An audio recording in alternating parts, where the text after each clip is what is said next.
There is currently panic in Pakistan after the announcement that was made in India about the Indus Waters Treaty being held in abeyance. Pakistan, of course, takes some time to comprehend these things, to understand these things. And the buzz on the ground in Pakistan is, ab Indus Nadi ka pani ruk jayega, that Pakistan will turn into a desert. That's not what India has said, but Pakistan is panicking. And of course, there are some in Pakistan who say, if India stops the water of the Indus River, it will be seen as an act of war. So Pakistan is also trying to now drum up some nationalism, jingoism and support for Pakistan's Army Chief General Asim Munir, seen more as an Islamist. But that's a separate debate.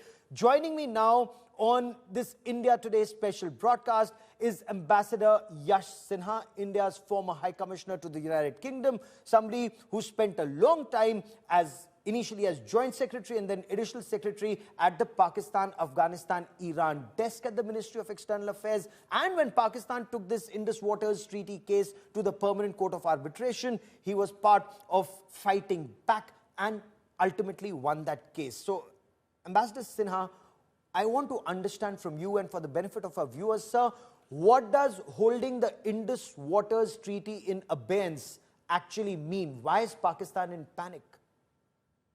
I think what the government of India has announced is an ultimatum to Pakistan, that unless they switch off the faucet of terrorism, there will be a price to pay. And the Indus Water Treaty, which is the lifeline of Pakistan, 80% of the waters of the Indus water system goes to Pakistan. India was extremely generous as an upper riparian state to allocate so much water to Pakistan. But Pakistan, in return, apart from acts of terrorism, has even blocked every project that India tries to do, which is allowed, which is permissible, the run-of-river projects on the western rivers of the Indus system. And I recall that 2011, 2012, when they took the matter of the Kishan-Ganga hydroelectric project to arbitration, I happened to be the co-agent for India, and we had the redoubtable late Fali Nariman as our lead counsel, and we argued in the arbitration that what we were doing was very much within the four walls of the treaty, and that judgment that came from the court was in our favor. And yet again, Pakistan has now taken this matter, the Kishan-Ganga project, again to arbitration, and of course they've also appointed a very bizarre situation where there's a neutral expert going into this and a court of arbitration also examining it. So I think Pakistan plays a very obstructionist role. Okay. And for us, there is no real merit, no real gain in continuing this charade of adhering to the treaty. But right now, we have just issued a warning, and Pakistan should take it seriously. So what does this warning truly mean? Clearly, water will continue to flow.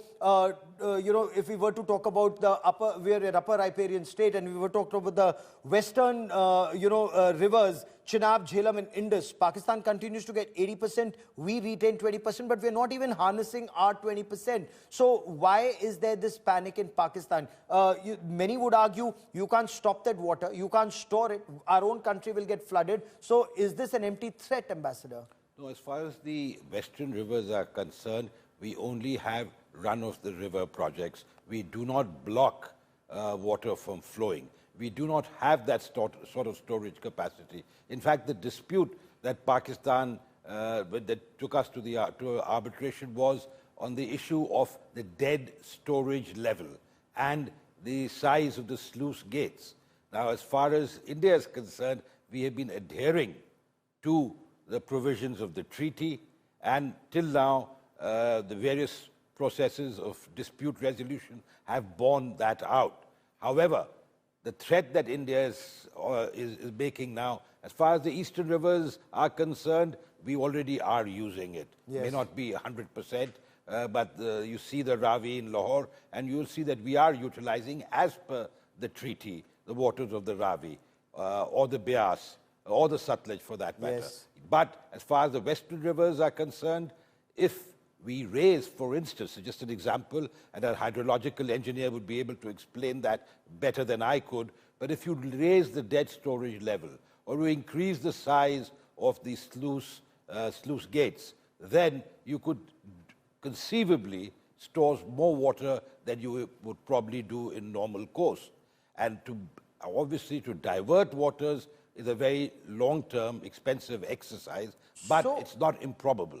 Okay, but if we were to even utilize or not give them extra water or not even share data, would that be detrimental to Pakistan? Because if the treaty is in abeyance, then are we obliged to share data? And if we do not share data, is Pakistan in trouble?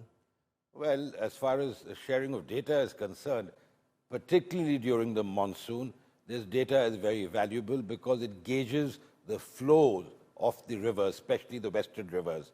And if India stops giving data, then prior flood warnings, etc., would not be easily available to Pakistan. Pakistan must realize the folly of the course of action that they've adopted, because for them, the waters of the Indus and its tributaries are vital. It's self-sustaining, it is important for their agriculture, and I think they must realize that terror cannot go hand in hand with seeking cooperation and the generosity of India as far as the water of the Indus and its tributaries are concerned. Okay. Now, before I go to some of the scenarios that we are discussing on this special broadcast, especially after what Prime Minister Narendra Modi said, I also want to understand from you, Pakistan says if India were to stop the Indus waters flow to Pakistan and there is some panic in their country, this would be seen as an act of war. Is there merit in Pakistan's contention, or is India able to send across that message that water for Pakistan cannot be more precious than blood of Indians that Pakistan continues to spill and has been for decades, sir? This is saber rattling on the part of Pakistan, par for the course for that country. India is not blocking the waters of the Indus or even the western rivers, and India has not done so far, and I don't think the announcement yesterday even hinted that that would happen. However, cooperation under the framework of the treaty is now put on hold. It's held in abeyance. So if we do not share data, if we decide to work on projects like the Kishan Ganga, the Tulbul navigation project on the Jhelum, the Ratle project on the Chenab, we would be well within our rights. Perhaps, and India has started doing that in many instances since 2019. A warning was issued to Pakistan even in 2019 after the Pulwama terror attack. So Pakistan today cannot turn around and say, oh, you didn't warn us, this is grave escalation. India has repeatedly warned them after Uri, after Pulwama, and now taken some action after the Pahalgam terror attack. Now, what are India's options? Let's now throw this open. Joining me now on this India Today special broadcast is General Deepak Kapoor, former Chief of the Army Staff. General Kapoor, welcome on India Today. You heard Prime Minister Narendra Modi in Bihar where he said, we will track, trace, hunt and punish not just the perpetrators of terror, but also those who back them, those who shield them. What is your appreciation of what the Prime Minister said after the Pahalgam terror attack, sir?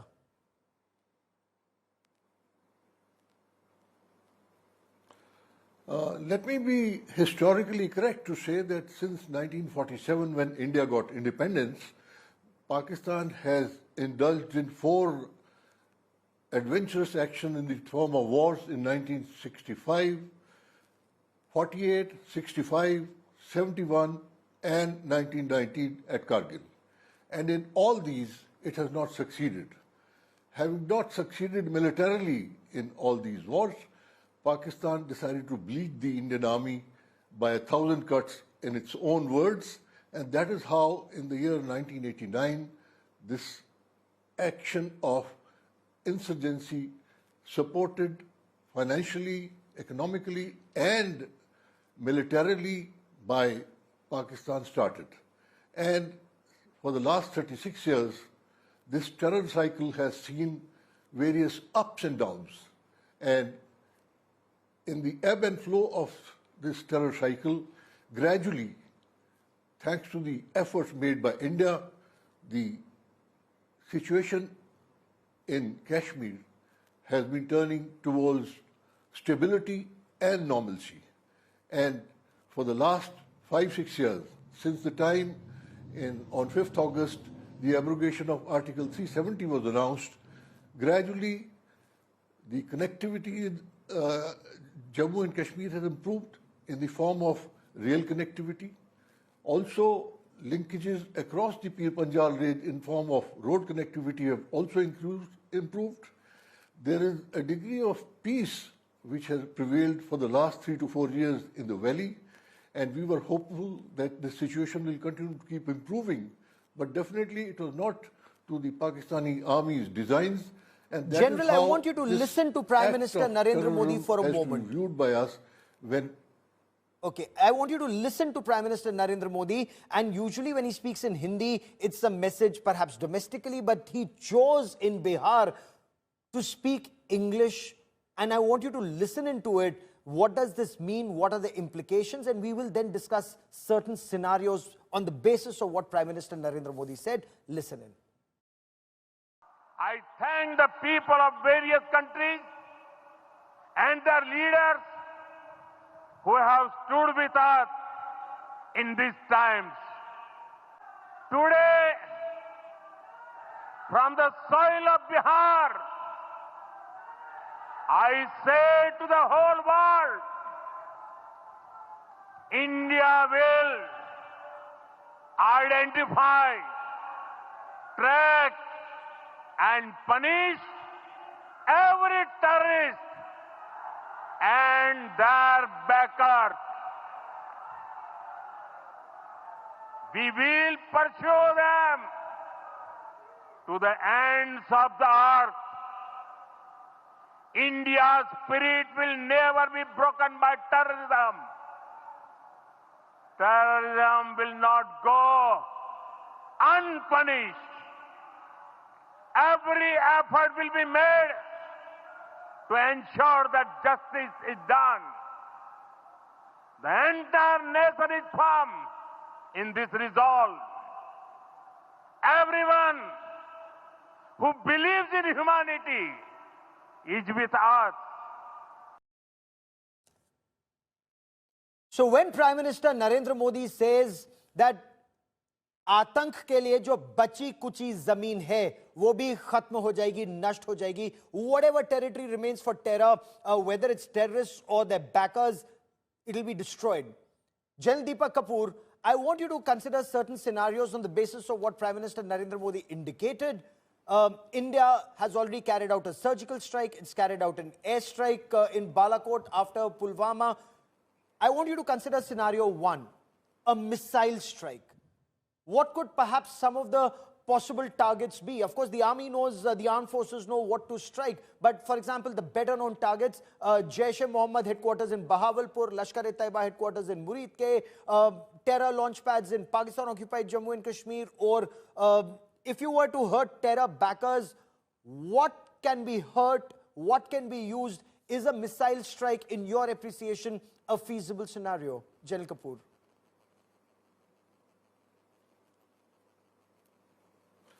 Let me express very frankly, there's no point being speculative on these issues. First and foremost, I'd like to emphasize there has to be a composite, integrated approach towards the response that we have to consider and go ahead with. And to that extent, diplomatically and politically, certain actions have been taken in the form of suspension of the Indus Water Treaty and various other measures which the Government of India have already announced. And Prime Minister Modi is absolutely right when he says that there is no place for terror in the world, and nor in India, nor in Jammu and Kashmir as well. There are a large number of different options which are available to the military, both in a combined, integrated fashion, as well as to the army at the tactical and the strategic level. So those are options which I am sure the Government of India, as well as in consultation with the military hierarchy, would be considering. The option of using missiles or attacking the launch pads or various vulnerable posts those are options which are available. Some of these options were exercised during Balakot as well as the Uri strikes. As to what decision is taken on these, it's a matter of how it will play out, considering the kind of support which is coming in internationally to India for this dastardly terrorist act by the Pakistan army and its handlers who have been responsible for this act of terrorism, where individuals, civilians, have been targeted and killed. So it would be futile to think of different and speculate on different scenarios without all the facts. I think it would be better left to the military hierarchy as well as the government of India to decide on these acts. Fair enough. Since you mentioned diplomatic options, since you mentioned whole of the nation approach, I want to bring in Ambassador Sinha into this conversation once again. Ambassador Sinha, the fact that India used fighter jets not just to cross the line of control but hit across the international border without declaration of war in 2019, and the next day the Pakistani response, their fighters did not cross over to the Indian side. I want to understand from you, if in 2025 there were to be a missile strike, would that be seen as escalation?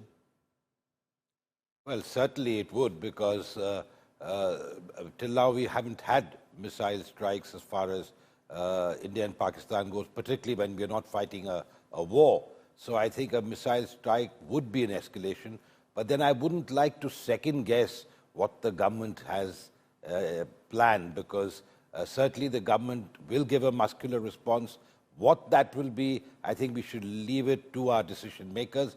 I am sanguine that whatever course of action that the government decides, the people of India will unite behind the government in a stiff response to the perpetrators of terror.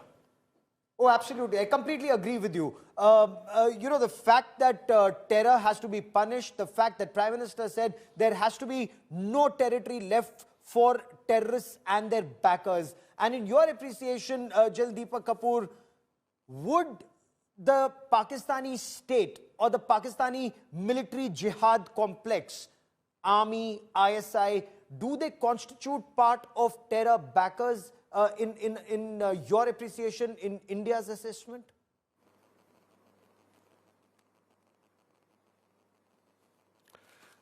Look, let me be very frank that Pakistan has its own tremendous problems, economic, political, as well as military.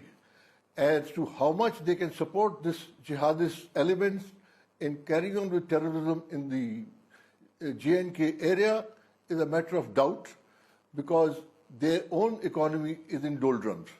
As to whether in all this the Pakistan military establishment can continue to retain control of the political landscape within Pakistan is also a question mark. As to how it will play out is a matter of time, notwithstanding that the Indian military as well as the political establishment is quite aware of the realities, and I am sure the kind of action that they propose would take care of the efforts that are being made by Pakistan to use terrorism as a weapon, especially when a tremendous amount of peace and stability was returning to the state of Jammu and Kashmir. They are attempting also to give a kind of support to a religious divide within our country, which I'm sure needs to be resisted with all our might and ensure that terrorism doesn't find a place within our country. No, but that's the problem with a country like Pakistan and with a chief like Asim Munir in Pakistan, an army chief like Asim Munir. They have no money, they know it, you know it, we know it. But the fact remains they still continue to support terror. The fact remains they still continue to sponsor terror in India. I mean, that's a country that will cut its nose to spite its face. You know that better than anybody else, as does Ambassador Sinha. And which is what brings me to scenario number 2. And considering you spoke of their economic distress, if the Indian Navy were to carry out a series of exercises in the North Arabian Sea or around the Arabian Sea, would that be a nightmare for Pakistan? Because ultimately, that would, in a way, without officially doing that, lead to a blockade of Karachi and Gwadar. So whether it's cargo ships, whether it's oil tankers, either they wouldn't be able to come, or if they do, fuel supply to Pakistan would be impacted. Civilian cargo movement would either be halted, or with increased insurance, it would be much more expensive and unaffordable for a state that's literally living on arms. It's literally living on begged, borrowed, perhaps stolen money. So should we be intensifying naval operations and exercises in the Arabian Sea, in your appreciation, General Deepak Kapoor?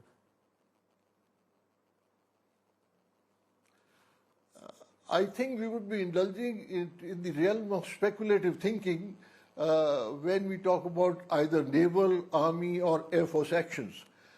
Please remember, there is a composite headquarters, the Integrated Defence Staff, and the Government of India. I'm sure when any steps have to be taken, they will be taken in total consideration of all these factors, whether it is to be combined operation by Air Force, Navy, and the Army, or restricted in certain other spheres, or whether the missiles are to be used. So these are areas which the Government of India and the powers that are currently dealing with this situation will be fully aware of, and they will take an appropriate action.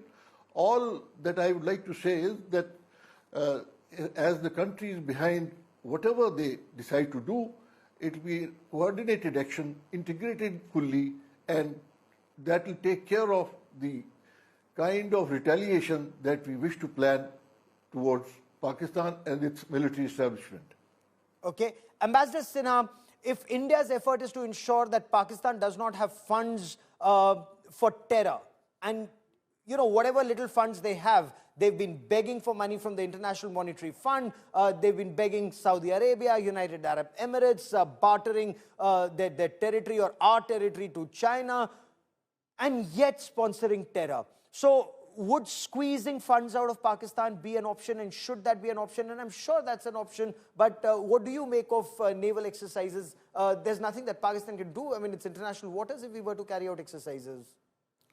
Look, Gaurav, as far as Pakistan is concerned, I have always maintained that it's a sick man of Asia, the sick man of Asia surviving on a drip. And it's not a recent phenomenon. For many years, the benefactors may have changed, but Pakistan's obsessive hatred for India remains the same. So I think squeezing of funds, whatever funds they have, they will deploy against India because of their obsession. And I think the people of Pakistan must realize that their army, their decision makers are leading them down a path of destruction. So I think it's time for the people to ensure that its leadership steps back from the brink. Okay. I, for a moment, also want to talk about, what Pakistan often describes, General Deepak Kapoor, as namaloom afraad or unknown gunmen. We don't know who they are. Pakistan claims they're Indians. We have no idea. Or they claim they're Pakistanis backed by Indians. Again, we have absolutely no idea.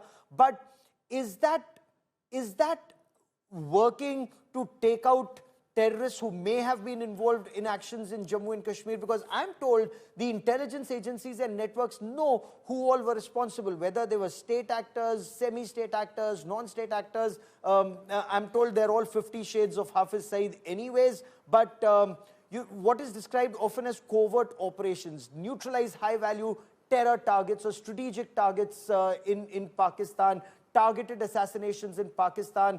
Is that something that would deter Pakistan as a terrorist state, or they've gone so down the road that it's like a drug addict? Even though he knows drugs are bad, he can't do anything about it, and Pakistan is addicted to terror. General Kapoor.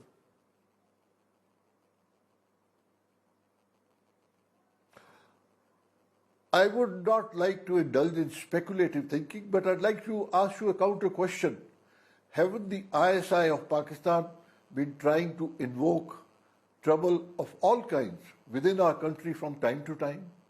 The history over the last 75 years will show that besides the military operation, time and again, the ISI have tried different means to incite communal hatred within our country, which is something which we have stoutly defended against. Yes. So these are covert operations which they've carried out. If they are now speculating about Namalum killers, well, that's something they are quite familiar with, and what they are familiar with, I suppose they are supposed to be expecting what they have been dealing all along in India with. So if Namalum killers have done some actions, I suppose it only shows that those Namalum killers have had the time and the effort to take care of people who have been the hotheads of terrorism, who have been spreading terrorism not only within our country, but across the world.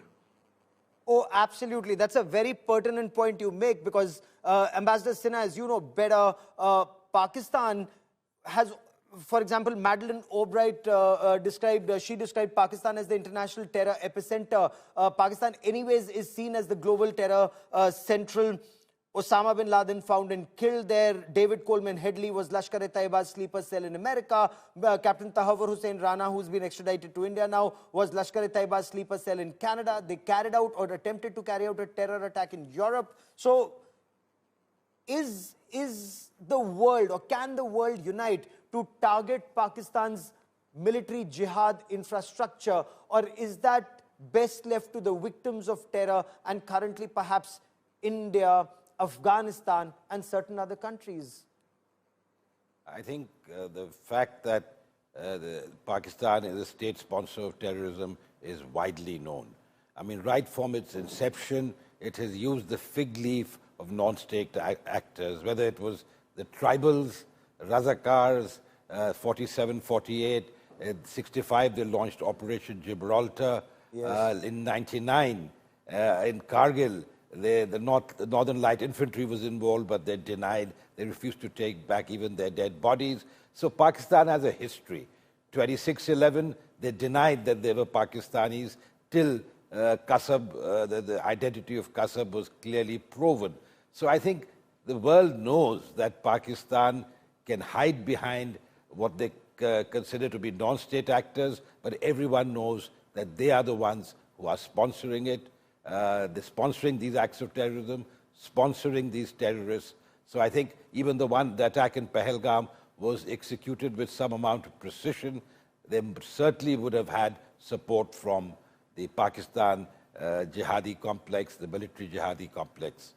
Which brings me to scenario number 4, and something that perhaps already is happening is exposing Pakistan's state support to terror globally. Expose ISI sleeper cells worldwide, like Tahawwur Hussain Rana, like David Coleman Headley, like Ghulam Nabi Fai, that Pakistan ISI operative in the United States of America. Of course, Headley, Tahawwur Rana, Ghulam Nabi Fai, they were all exposed by the Federal Bureau of Investigation. Some sources seem to indicate that there was tremendous intelligence cooperation between India and the United States of America. Should India also be lending, Ambassador Sinha, support, diplomatic support, emotional support to the freedom fighters of Balochistan and those Pashtuns, the movement there against Pakistan's atrocities, whether it's in Balochistan or in Khyber Pakhtunkhwa? As far as India is concerned, India is a responsible state. India is not a state sponsor of terrorism. So India does not behave like Pakistan. And that is why India's credentials are well respected. And that is why today India's ranking or India's standing in the Committee of Nations is so high. So I wouldn't like to go down to the level that Pakistan has stooped. And as far as India is concerned, what is happening in Balochistan, what is happening in Khyber Pakhtunkhwa is an internal matter of Pakistan, yet it does concern every person who loves democracy, freedom rights, and the right to choose. And I think as far as what's happening in Pakistan is concerned, it is a blowback. It's a Frankenstein's monster that is now turning on its creator. Okay, is that also your appreciation, General Kapoor? We saw what happened at the Jafar Express, the way Pakistan Army is unable to move around openly in Khyber Pakhtunkhwa and in Balochistan. Ever since Taliban took over in Afghanistan, Pakistan thought it was second freedom movement or words to that effect. They permitted TTP, Tehreek-e-Taliban Pakistan fighters to come into their territory, and Pakistan has been bleeding ever since. What do you make of what's happening in Balochistan and in KPK?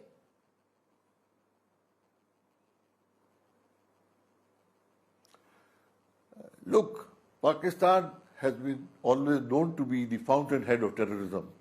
So when you try and cultivate terrorists, the possibility as to some or a large number of them would turn against you for their own benefits and gains is very strong, and is bound to happen at some stage or the other. So if trouble for Pakistan is happening in Balochistan or in Khyber Pakhtunkhwa or along the Pakistan-Afghanistan border, it is primarily those very terrorists who it has trained who are turning their back onto Pakistan establishment, military establishment, and showing their fangs to the Pakistan military as well as the administration. Of course, there is also the fact that there is a very strong movement within Balochistan for its independence from Pakistan, because they feel that they have been absolutely cheated as far as their resources are concerned. They have been actually been taken for a ride by the dominant community within Pakistan, that is the Punjabi elite, and that is why there is literally a rebellion within Balochistan to have an independent state of their own.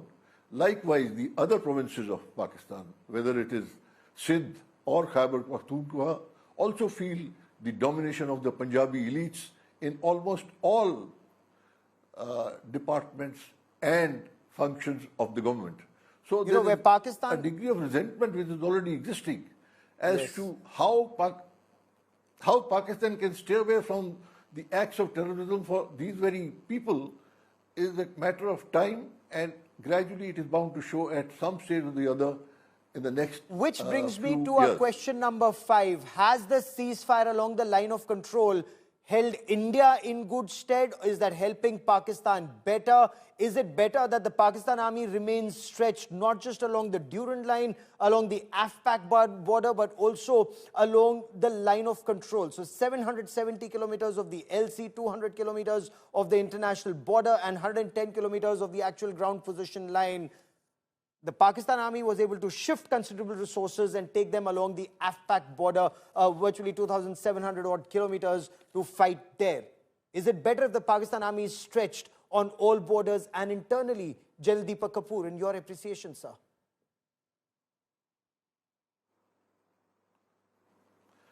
Yes, you are right. The Pakistan army is stretched to a large extent, starting from Balochistan, Khyber Pakhtunkhwa, along the Afghanistan-Pakistan border, and now they have taken on themselves along the India-Pakistan ceasefire line as well. Well, as far as international agreements go, I'm sure the Indian side would absolutely stick to the agreements which have been done in the past, but should there be any violations all along the line of control, I have no doubt the Indian military, the Army, Navy and the Air Force will give them a befitting response. Notwithstanding that, the condition and plight within the military establishment of Pakistan is actually rather insecure and sensitive, especially because there is an element, especially amongst the younger ranks of the Pakistan military, who are more close to the Imran side of politics than to the present dispensation. And that is something which is a major cause of concern for the Pakistan hierarchy, because a kind of a rebellion at the lower ranks can be a major source of problem for them in the future as well. Fair enough, because the more Pakistan army bleeds, the less it'll have the capacity to bleed India and Indians. It does not want peace with India, and clearly not when it has a radical Islamist as the chief of their army, General Asim Munir. General Deepak Kapoor and Ambassador Sinha for joining me here on this India Today special broadcast. Many thanks, gentlemen.